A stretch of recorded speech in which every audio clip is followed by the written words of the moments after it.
Ayurveda fertility expert और Ayurveda consultant more than 10 year. So आज के इस वीडियो में हम बात करते हैं पीरियड्स में ब्लीडिंग, ब्लड फ्लो कम होना। जी हाँ, पीरियड्स में ब्लड फ्लो कम होना ये आजकल बहुत नॉर्मल है और बहुत सारे ऐसे कंप्लेंट्स और केसेस हमारे पास आते हैं जिसमें अक्सर पेशेंट को क्यूरियोसिटी होती है, मैम पहले तो जब मुझे मीनार की हुई थी या मेरा पीरियड्स था वो 4-5 डेज आता था, अचानक से वो 2 दिन पे हो गया, या फिर मुझे पहले ही दिन सिर्फ कुछ ड्रॉप ब्लीडिंग होती है, मुझे एक पैड लगाने की भी जरूरत नहीं होती, ऐसा क्यों?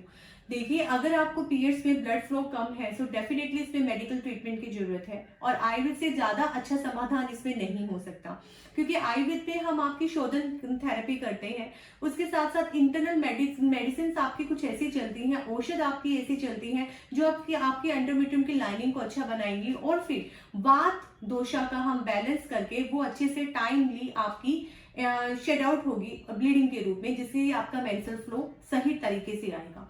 सबसे पहले जानते हैं इसके कारण। पीरियड्स में ब्लीडिंग कम होने के कारण क्या है? सबसे बड़ा कारण जो आजकल सबसे ज्यादा है, लो AMH लेवल होना। जब आपकी एक एज के बाद या फिर कम उम्र में भी आपका AMH लेवल कम होता है तो आपकी एक क्वालिटी सेक्रीफाइस होती है, क्वांटिटी डेफिनेटली कम होती है। तो ऐसी कंडीशन में भी आपको पीरियड्स में ब्लीडिंग में फ्लो कम होता है। दूसरा बड़ा कारण आपका थायराइड। आप लंबे समय से थायराइड की मेडिसिन पे हैं बट सडनली आप उसके मेडिसिन को लेना छोड़ देते हैं, आप सोचते हैं आपका थायराइड बैलेंस में है, तो ऐसी कंडीशन में भी आपके एंडोमेट्रियम की लाइनिंग इतनी अच्छी नहीं बन पाती और आपको पीरियड्स में कम ब्लड फ्लो का कंडीशन होता है।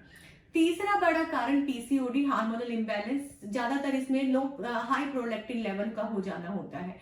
इस कंडीशन में भी आपको PCOD जैसी कंडीशन में, हाई प्रोलैक्टिन कंडीशन में भी बॉडी में जो प्रोलैक्टिन लेवल बढ़ता है तो भी आपको बिल्कुल स्पॉटिंग ब्लीडिंग होती है। चौथा बड़ा कारण एनीमिक होना। जब आपकी बॉडी में खून की कमी होती है, साथ के साथ आयरन और फेरेटिन लेवल आपके ब्लड में कम होते हैं, तो आपकी एंडोमेट्रियम लाइनिंग इतनी न्यूरिश नहीं होती, वो इतनी हेल्दी नहीं होती, वो बहुत ही थिन होती है, ज्यादातर 4 और 5 mm से कम होती है। तो ऐसी कंडीशन में भी एमिनोरिक कंडीशन यानी कि पीरियड स्किप हो जाना, 40-50 दिन पे साइकिल आना या फिर बिल्कुल लेस ब्लीडिंग, ऐसी कंडीशन आती है।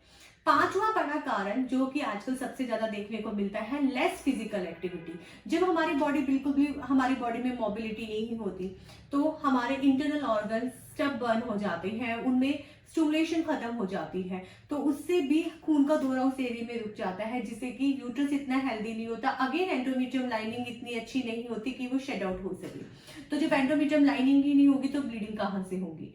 सो हाँ, इन सारी कंडीशंस में जब हम काम करते हैं, और आयुर्वेद इसमें बोलता है वात दोषा पे काम करना, क्योंकि वात का जो काम होता है हमारी बॉडी में पूरा सर्कुलेशन बढ़ाना और साथ के साथ एलिमिनेशन करना, तो हम उस पे काम करते हैं। तो इन सारी कंडीशंस पे हम काम करते हैं आयुर्वेदिक पंचकर्मा, वमन और विरेचन थेरेपी के थ्रू।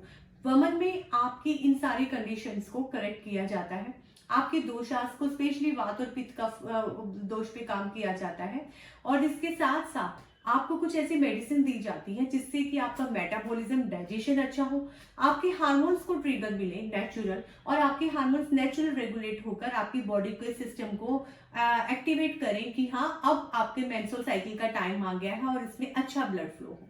साथ ही साथ आपके कुछ लाइफस्टाइल चेंजेस होते हैं जिसमें आपका रूटीन पूछा जाता है, उसके अकॉर्डिंग जो हमें रूटीन लगता है हम आपको मॉडिफिकेशन करके वो बताते हैं। और हाँ, डेफिनेटली आयुर्वेदिक मेडिसिन जो कि अगर आपकी थिन एंडोमेट्रियम की कंडीशन है उस पर काम करती है, साथ ही अगर आपके इंटरनल ऑर्गन्स हैं उनमें स्टिमुलेशंस नहीं है उनको बढ़ाती है, उसके साथ साथ आपकी बॉडी में प्रॉपर न्यूरिशमेंट कर आपके खून का में जो भी कमी होती है, उसमें आयरन की कमी होती है, फेरेटिन की कमी होती है, लो HB कंप्लीट, उसको करेक्ट करती है। इन सारी चीजों को हम आयुर्वेदिक दीपन पाचन क्रिया के बाद, पंचकर्मा के बाद कुछ ऐसी मेडिसिन देके करेक्ट करते हैं जिससे कि आपका ब्लड फ्लो जो पीरियड्स में है वो नॉर्मल हो जाता है। और अक्सर लोग पूछते हैं मैम इस कंडीशन में क्या हमें मेडिकल ट्रीटमेंट की जरूरत होती है? जी हाँ, अगर ये कंडीशन आपको 2 या 3 महीने से ज्यादा हो रही है so definitely you need a medical treatment, और आयुर्वेद से ज्यादा अच्छा मेडिकल ट्रीटमेंट इसमें नहीं हो सकता। कुछ होम रेमेडीज आप इसमें कर सकते हैं। अगर आपको पीरियड्स में लेस फ्लो है और आपको डॉक्टर के पास आने का आपके पास टाइम नहीं है सो डेफिनेटली आप घर पे सबसे पहले फिजिकल एक्टिविटी यानी कि वॉक शुरू कीजिए, 10,000 स्टेप्स वॉक कीजिए। उसके बाद अपनी न्यूट्रिशन वैल्यू पे ध्यान दीजिए, आपकी रेगुलर रूटीन में आयरन डाइट है या नहीं, तो आयरन डाइट को इन्वॉल्व कीजिए। तीसरा, आपका डाइजेशन प्रॉपर हो रहा है या नहीं, आपको खाना जो आप खा रहे हो अच्छे से पच रहा है या नहीं, अगर नहीं पच रहा उसके लिए भी आयुर्वेद बहुत अच्छा समाधान है।